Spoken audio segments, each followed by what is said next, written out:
Merhaba, öncelikle bu para kazanma yönteminin birçok yolu mevcut. Aslında bugün basit bir yöntemle para kazanma, yetiştirme ve işin kuruluş aşamalarından bahsedeceğim. Videomuzun tamamını izleyerek bu iş için genel anlamda tamamen bilgi sahibi olabilirsiniz. Yapılacak işin kar oranı yüksek olsa da ve dışarıdan bakıldığında basit gibi görünse de aslında göründüğü kadar basit olmadığını bilmelisiniz. Mesela temizlik ve kurulum için belli bir plan ve kurulum aşaması için vakit ayırmanız gerekecek. Bunun için işinizi ciddiye almanız karlı bir iş yapmanız için ilk adım olacaktır. İkinci aşamada bu işi ne derece büyüklükte yapacağınıza karar vermeniz gerekiyor. Bunu da günlük olarak satabileceğiniz yumurta miktarına göre hesaplamanız gerekiyor. Ayrıca sonradan kurduğunuz kümese hayvan alamayacağınız için satabileceğinizi tahmin ettiğiniz miktarın %20'si oranında fazla hayvan barındırabilir ya da satış miktarı arttıkça, ayrı kümes ve ayrı gezme alanları ile durumu çözebilirsiniz. Tavuk çiftliği açmak istediğinizde düşünmeniz gereken birçok nokta var. Bunlardan biri de bir tavuk çiftliği projesi oluşturmak. Burada çeşitli gider ve gelirler de yer alacak. Orta ve büyük ölçekli bir işletme kurmayı planlıyorsanız bir işletme planınız mutlaka olmalıdır. Çiftlik giderleri, oluşturacağınız planda mutlaka yer almalı. Bu kısımda çiftlikteki malzemelerin, yemlerin, bakım malzemelerinin, çiftlikte çalışacak kişilerin maaş ve primlerinin masraflarını hesaba katmalısınız. Çiftlik gelirleri için çiftlikten beklenilen aylık, 3 aylık, 6 aylık ve 1 yıllık karları tahmin etmeli ve hedefler belirlemelisiniz. Çünkü ona göre nerelerde eksiğiniz var görebilirsiniz. Finans kaynağı bulmalısınız. İşletmenizi aktif hale getirmek için sermayeye ihtiyacınız olacak. Sermaye için önceden birikiminiz olabilir, bir yerlerden borç bulabilirsiniz ya da farklı sektördeki bir işinizden buraya nakit akışı sağlayabilirsiniz. Herhangi olumsuz hava şartlarına karşı kendinize bir afet planı yapmalısınız. Havaya bağlı olarak tavuk yetiştirmede sıkıntılar olabilir, hastalıklar olabilir dolayısıyla zarar etme durumuna gelebilirsiniz. İşte bu gibi durumları göz önüne alarak acil durum planı hazırlamalı ve tasarruf kaynaklarınızı belirlemelisiniz. Birikmiş bir sermayeniz yoksa ve çevrenizdeki insanlardan borç bulma gibi bir durumunuz yoksa, farklı yöntemlerle kendinize finansal kaynak yaratmalısınız. Genelde banka ve kooperatiflerden kredi alınarak finansal kaynak oluşturulur. Peki hangi yöntemlere ve nerelere başvurabilirsiniz? En çok başvurulan yöntem, devletin KOSGEB gibi kurumlarına hibe ve kredi başvurusudur. Bunun için bir tavuk çiftliği projesi hazırlamalı ve bu kurumlara sunmalısınız. KOSGEB için KOSGEB belgesi istenebilir, onu da göz önünde bulundurmalısınız. Eğer kazanırsanız hibe ya da faizsiz kredi alabilirsiniz. Böylece işletmenizi kurabilmek için güzel bir sermaye elde edebilirsiniz. KOSGEB'in dışında Tarım ve Kırsal Kalkınmayı Destekleme Kurumu da çok başvuru yapılan kurumlardan biridir. Özellikle genç girişimciler buradan faizsiz ya da düşük faizli kredi alabilirsiniz. Ayrıca tarım kredi kooperatifleri de genç girişimcilere krediler sunabilmektedir. Tüm bu kurumlardan kredi alabilmek için 35 yaşından küçük olmak ve iş deneyimi az olmak avantaj sağlayacaktır. Unutmayın ki devlet dönem dönem bazı sektördeki ufak girişimcilere vergi muafiyetleri veya teşvikler sunabilmektedir. İşe girişmeden önce onları da araştırmalı ve işlerinizi ona göre planlamalısınız. Bir işi daha yakından tanımak için o işin içinde olmanız gerekir. Bu yüzden tavuk çiftliği açmak istediğinizde diğer çiftlikleri dolaşabilir, gözlemler yapabilirsiniz. Hatta bu yeterli gelmeyebilir ve o çiftliklerde çalışmanız gerekebilir. Böylece işin iyi ve kötü yanlarını tecrübe ederek öğrenmiş olursunuz. Emin olun, teorik olarak bir şeyleri planladığınızda pratiğe geçince işlerin o şekilde olmadığını görmeniz muhtemel. Bu yüzden işi ciddiye alarak ve deneyerek planlar yapmalısınız. Bu durum yer yer hevesinizi kırabilir, fakat kararlı olduğunuzu gördüğünüzde çok daha güçlü olacaksınız ve işin başarıya ulaşma ihtimali daha da yükselecek. Tavuk çiftliği kurmaya karar verdiğinizde en başta önünüzde iki yol belirecek. Bu yollardan hangisini seçeceğinize göre de işlemleriniz şekillenecek. Nedir bu yollar? Kümes tavukçuluğu mu yoksa mera tavukçuluğu mu yapmak istiyorsunuz? Kümes tavukçuluğu için bir çiftlik kurmak isterseniz, büyük kapalı alanlar inşa etmeniz ve burada tavuk yetiştirmek için gerekli olan makineleri almanız gerekmekte. Öte yandan mera tavukçuluğu için bir çiftlik kurmak isterseniz, ufak kümesler ve bir arsaya ihtiyacınız olacak. Kümes tavukçuluğundan farklı olarak etrafı çitleyerek, o alan içerisinde tavukları yetiştirebilirsiniz. Bu bakımdan mera tavukçuluğu avantajlıdır. Çünkü masraflar azdır ve çok az sayıda tavukla hemen tesisinizi kurmaya başlayabilirsiniz. Her iki yöntemde de tavukların bakımlarını sağlamak zorundasınız. Her iki yöntemde de tavukların sağlıklı şekilde yetişmeleri için gereken her şeyi kendiniz sağlamalısınız. Tavukçuluk yapmaya karar verdiğinizde, icraata başlamanız gereken ilk yer, kümes inşasıdır.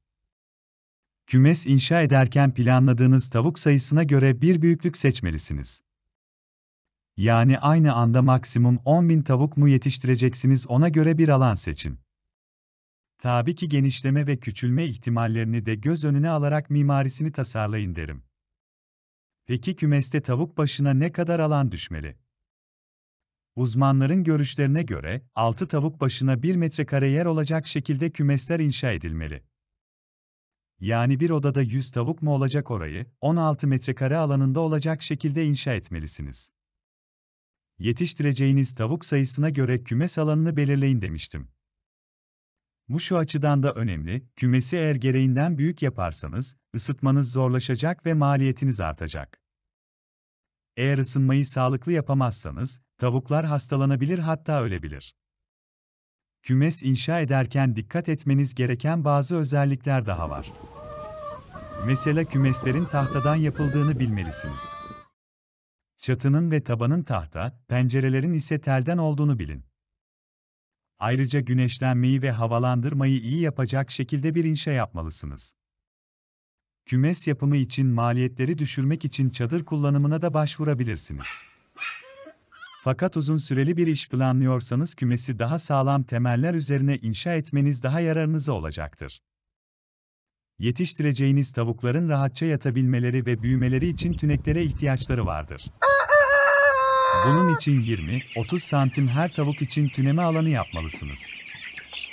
Bu tünekleri yerden 10 santimetre kadar yukarıda yapmanız daha sağlıklı olacaktır. Tabii ki tüneyin yanında yumurtalar için de bir alan yapmalısınız. Tavuklar buraya yumurtlayacak ve onları kolayca toplayabileceksiniz. Ayrıca kuracağınız sistemle beraber yumurtalar temiz kalmış olacak. Tünek ve yumurtalıkları koyduktan sonra tavukların karınlarını doyuracakları ve su ihtiyaçlarını giderecekleri sistemleri kurmalısınız. Bunun için tavukların sayısını göz önüne alarak yemlik ve suluk koymalısınız. Özellikle suluk koyarken tavukların içine düşüp boğulmalarına neden olabilecek kadar derin olmayan bir sistem tercih etmelisiniz. Tavukların yaşayacakları ve beslenecekleri alanı inşa ettiniz, fakat tavukların sağlıklı şekilde gelişmesi için sadece bunlar yeterli değildir. Tavukların gezmesi de gerekiyor. Bunun için kümesin yanına güzel bir gezme alanı inşa edebilirsiniz. Gezme alanının etrafını çitlerle ya da tellerle çevrelemelisiniz. Çünkü dışarıdan gelebilecek tehlikelerden tavukları korumalısınız. Bulunduğunuz yere göre köpek, tilki, sansar, gelincik ve kurt gibi hayvanlar karınlarını doyurmak için çiftliğinize gelebilir. Gezme alanını kümese yakın bir yere yapmanız avantajınıza olur. Böylece tavukları hem içeri hem dışarı kolayca geçirebilirsiniz. Çiftliğinizi büyütmek ve tavuk sayısını artırmak istediğinizde işlerinizi hızlı ilerletmek için kuluçkaları hızlandırmanız gerekiyor. Bunun için de üretilmiş kuluçka makineleri var. Bu makineler yumurtayı sıcak tutuyor ve civciv çıkışını hızlandırıyor. Böylece daha hızlı tavuk üretimi yapmış oluyorsunuz. Biraz yer kaplasa da üretimi ve verimi artırmak için zamanla böyle bir makineye ihtiyacınız olacak. İster sıfır alabilir, isterse ikinci ellerini bulabilirsiniz. İnternette de birçok ilan bulunabiliyor. Ancak bunun için de yumurta tavukçuluğu yapacaksanız yarka tavuk almak daha karlı iken kesim için tavukçuluk yapacaksınız yetiştirmek daha karlı bir seçim olacaktır. Yumurta üretimi konusunda iyi olmanız için üretim yaptıktan sonra yumurtaları ambalajlamalısınız. Bu işlemleri de yapan gereçlere sahip olursanız, işleriniz daha profesyonel bir hal alır ve seri üretime geçerek karınızı önemli ölçüde artırabilirsiniz. Tavuk çiftliği açmak istediğinizde hangi tür tavuk seçeceğinizi çok iyi belirlemelisiniz. Et tavuğu yetiştiriciliğinde en çok kullanılan tavuk ırkı Saso'dur. Bu türdeki tavuklar kısa sürede erginleşir ve etleri olgunlaşır. Yaklaşık 12 haftada yeterli olgunluğa ulaşırlar ve kesime yollanabilirler. Et tavuğu yetiştiriciliğinde Amerikan beyaz broiler ırkı da çok kullanılır. Bunun dışında Wyandotte, Rox Australorp gibi ırklar da kullanılır.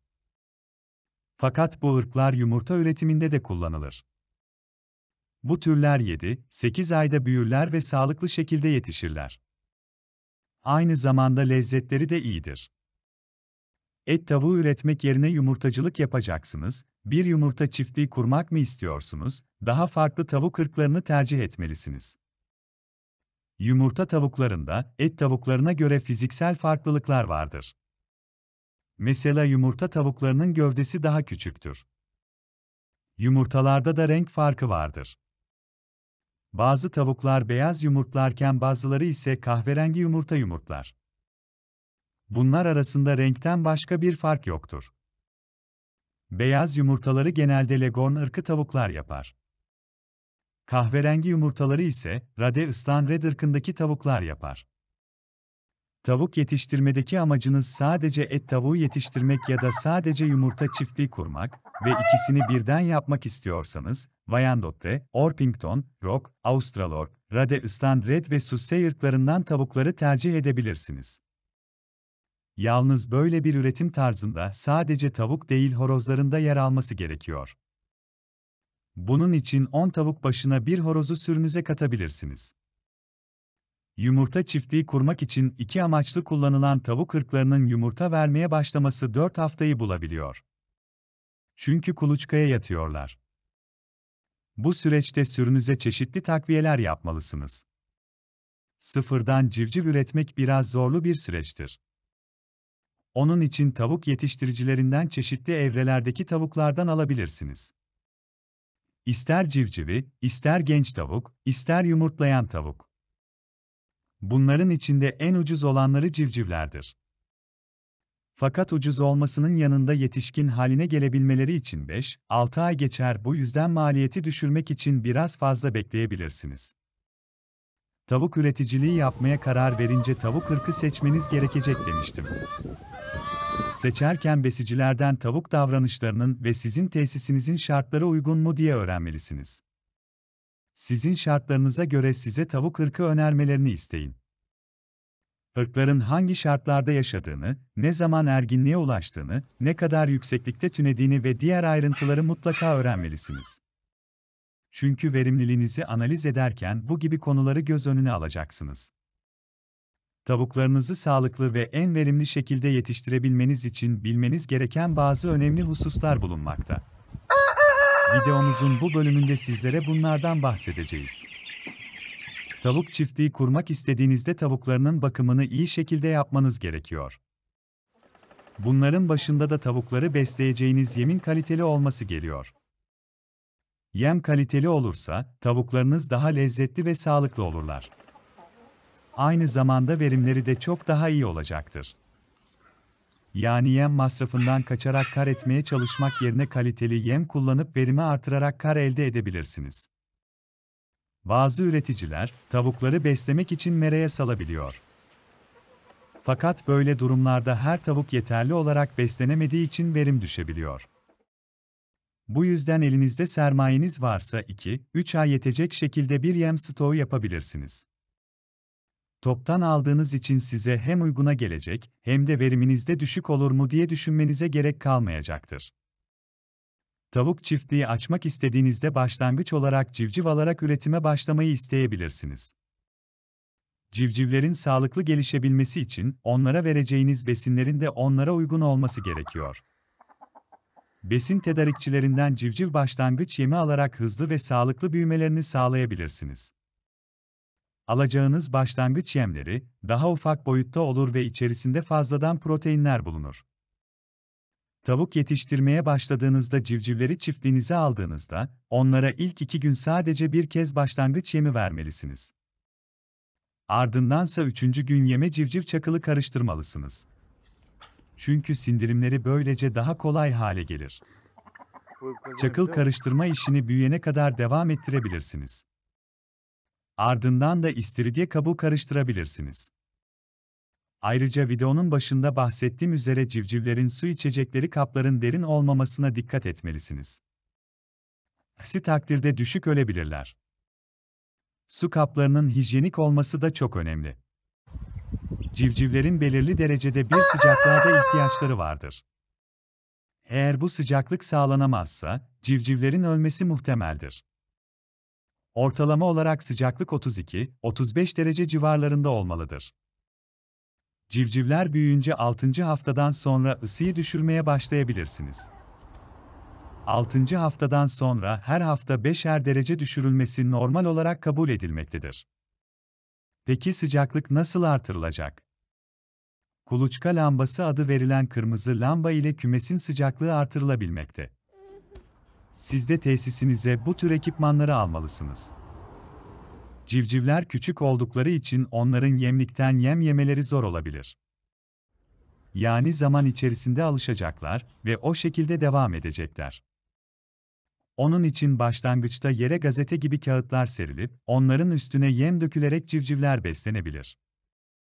Bir süre sonra adım adım yerdeki kağıttan yemliğe yöneltmek için kağıtlar azaltılabilir. Tavuklar gagalı hayvanlar oldukları için kendi alanlarına giren diğer canlıları gagalarıyla caydırmaya çalışmaktadırlar. Bunu bir savunma mekanizması olarak kullanabildikleri gibi saldırı mekanizması olarak da kullanmaları yaygındır. Tavukların içerisinde çatışma başlamaması için her tavuğa yetecek kadar yer ayarlamalısınız. Aksi halde kavgalar ve dolayısıyla ölümler olacaktır. Bazı uzmanlar da farklı yaş grubundaki tavukları karıştırmanızı tavsiye etmekte. Sonuç olarak ferah ve rahat şekilde yaşayabilecekleri bir ortam oluşturmanız gerekiyor. Tavuk yetiştiriciliği işinde civcivlerin hızlı şekilde büyümesi için büyütme yemi kullanmalısınız. Bu yemlerin içerisinde %18 ila 24 protein bulunmakta. Et tavuğu besliyorsanız, içerisindeki protein oranı 18-21 olan yemlerden vermelisiniz. Bu tür tavuklar 3. haftadan sonra haftada 11-12 kilo yem tüketebilir hale gelirler ve hızlıca gelişirler. Yumurtlayan tavuk yetiştiriciliği yapıyorsanız, içerisinde 18-20 protein olan yemleri tavuk yumurtlamaya başlayana kadar verebilirsiniz. Yumurtlamaya başladıktan sonra da protein oranı biraz daha düşük olan yemlerden verebilirsiniz. Tüm tavuk yetiştirme aşamalarını başarıyla uyguladınız diyelim. Artık tavuk ya da yumurtlaları üretebiliyorsunuz. Peki durumda bu ürünleri nasıl pazarlayacaksınız? Elbette bu konuyu işe başlamadan düşünmeniz gerekir. Aksi halde ürünlerinizi satamadığınız için boşa kürek çekmiş olabilirsiniz. Bir ürün üretmeden daha önemli olan şey o ürünü satmaktır. Çok güzel şeyler üretebilirsiniz ama onun üzerinden kar elde edebilmeniz için talep yaratmalısınız. Neyse ki tavuk ve yumurta talebi her zaman olan ürünler. Siz de yetiştireceğiniz tavukların ve yumurtaların nerelerde gittiğini bilmelisiniz. Bunun için her pazarlama stratejisinde olduğu gibi pazar taraması yapmalısınız. Çevrenizde tavuk ve yumurtaların halka arz edildiği yerleri tespit edip oralarda incelemelerde bulunabilirsiniz. Gittiğinizde hangi tür ürünlerin daha çok satıldığını, hangi ırktaki tavukların daha çok sevildiğini öğrenmelisiniz. Ve çıkardığınız sonuçlara göre üretime başlamalısınız. Ardından kendinize bazı işletmeleri bağlayabilirsiniz. Yani gidip restoranlarla, kafelerle anlaşabilirsiniz. Bunun yerine toptan satış yöntemleriyle büyük marketlere de ürünlerinizi satabilirsiniz. Bu işe yeni girecekseniz kendinize müşteri kitlesi yaratabilmek açısından doğrudan kendiniz satışı yapabilirsiniz. Çevrede bulunan pazar yerlerinde tezgahlar kiralayarak ürünlerinizi oralarda satabilirsiniz. Böylece bir kitleniz oluşmaya başlayacak. Buradan elde ettiğiniz kar ve müşteri kitlesiyle beraber büyümeniz çok daha kolay olacaktır. Ürünlerinizi halka satarken ambalajlarınızın üzerinde akılda kalıcı olacak şekilde kendi markanızı tanıtabilirsiniz. Böylece marka bilinci de oluşmaya başlayacaktır. Tavuk çiftliği açmak için gerekli adımları attınız ve denemek amacıyla birkaç ırktan tavuk aldınız. Bunları yetiştirdikten sonra satacaksınız ve belki de bazı ırklar daha çok satılacak. Siz de bu durumu göz önüne alarak o ırka daha çok yönelebilirsiniz. Yani hangi ürününüz daha çok talep görüyorsa, ona göre plan ve programınızı yaparak üretime devam edebilirsiniz. Ürünü spesifikleştirince o üründen daha çok üretmeye başlayacaksınız. Çünkü o üründe daha çok uzmanlaşacaksınız.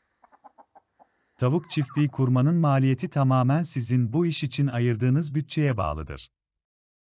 Kümes çeşitleri de ülkemizde genelde şu üç şekilde tercih edilmektedir. Tarım Bakanlığı'nın tavuk yetiştiriciliği ve bakımı hakkında son çıkardığı yönetmeliklere göre, 250 adete kadar tavuklarınız için çadır kümes yapmanıza müsaade edilmekte, ancak 250 adedin üzerinde tavuk sayısı olan kümes yapacaksanız eğer, gerek hayvan refahı ve gerekse gıda sağlığı açısından yaratacağı olumsuz durumlar dikkate alınarak mutlaka güvenlik kuralları, haiz bir prefabrik kümes yapmanız istenmektedir.